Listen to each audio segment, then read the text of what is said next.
사실 이 요도협착 수술 자체는 정말 최근에 레이저도 사용하고 재발률도 예전보다는 좀 떨어지고 수술 자체도 더 정확하게 잘 절개가 되지만 그래도 아직까지도 재발이 좀 많은 질환 중에 하나인데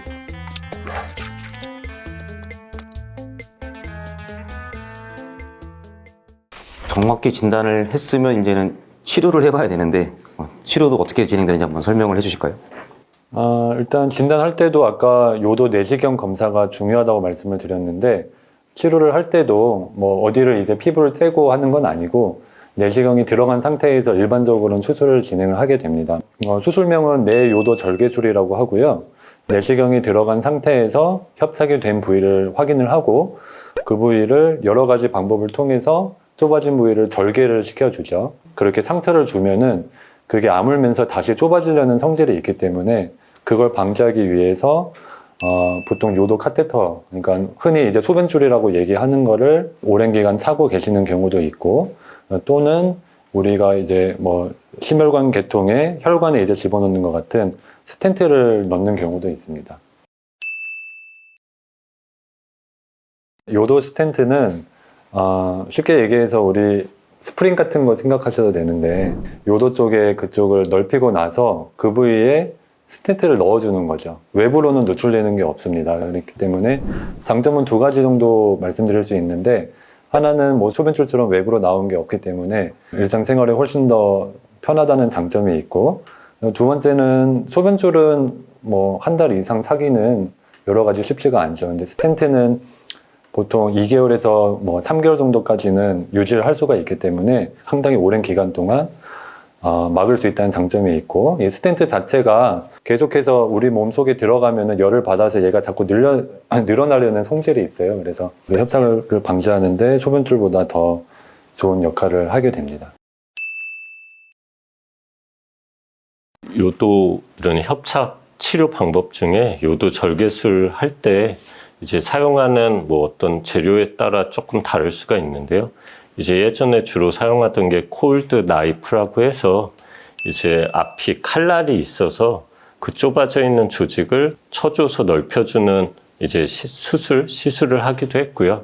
근데 이제 최근엔 레이저가 이제 이런 요도 협착 수술 시에 주로 사용되게 되는데 이제 레이저를 사용하면 그 콜드 나이프에 비해선 딱딱해진 조직을 좀 더 정밀하게 잘 이제 벌려줄 수 있고요. 그리고 출혈이 있는 부위는 이제 같이 동시에 지혈을 할 수 있는 장점이 있습니다. 그래서 이제 주변 조직에 손상을 덜 주게 되고 아무래도 더 깊이 정밀하게 그 협착 부위를 수술할 수 있다 보니까 이제 아무래도 재발할 확률도 조금 줄어들고 있습니다.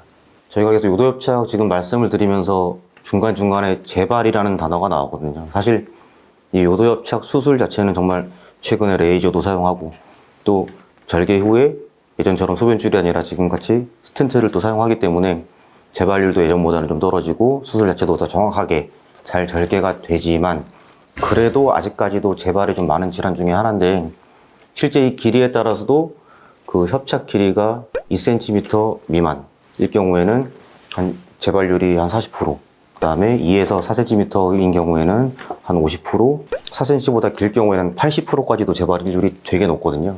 1년 내에 재발을 거의 안 한다면은 그 이후에도 재발을 좀 안 하는 거로는 또 알려져 있고요. 단순히 요도 협착만 있는지 아니면은 재발에 좀 영향을 미칠 수 있는 요로 감염, 아무래도 염증이 있다 보면은 그 조직이 다시 붓게 된다든지 그럴 가능성도 있기 때문에 처음에 수술하기 전에 뭐 염증성 질환에 대한 여부도 정확히 진단을 받은 후에 치료를 잘 받으시면은 재발률을 좀 낮출 수 있을 것 같습니다. 또 이 재발이 워낙 많다 보니까 수술 후에도 계속 주기적인 검사가 필요하거든요. 지금 이 스텐트 같은 경우에도 계속 평생 동안 계속 유지를 할 수 있는 건 아니고 어느 시간이 되면은 스텐트를 꼭 빼줘야 되는 거고요. 다시 또 재발할 수 있기 때문에 요석 검사라든지 아니면 내시경을 다시 보는 경우도 증상에 따라서 뭐 다시 보는 경우도 있을 수 있고요. 정말 다시 재발했을 때는 재수술이 필요한 경우도 생기겠죠.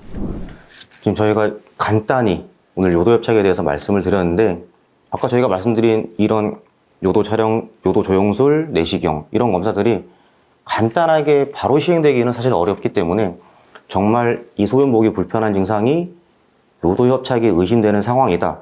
그런 경우에도 진행이 되는 경우가 있거든요. 그래서 단순히 검사가 없이 약만 처방을 받고 약을 복용하고 있는데도 소변이 너무 가늘다든지 소변이 너무 약하게 나온다는 증상이 계속 지속된다면은 조금 더 정확한 검사를 받고, 만약에 요도협착이 정말 진단된다면 거기에 맞춰서 지금 저희가 말씀드린 이런 수술들이 가능하니까 정확히 검사를 받고 치료를 잘 받는 게 정말 중요할 것 같습니다.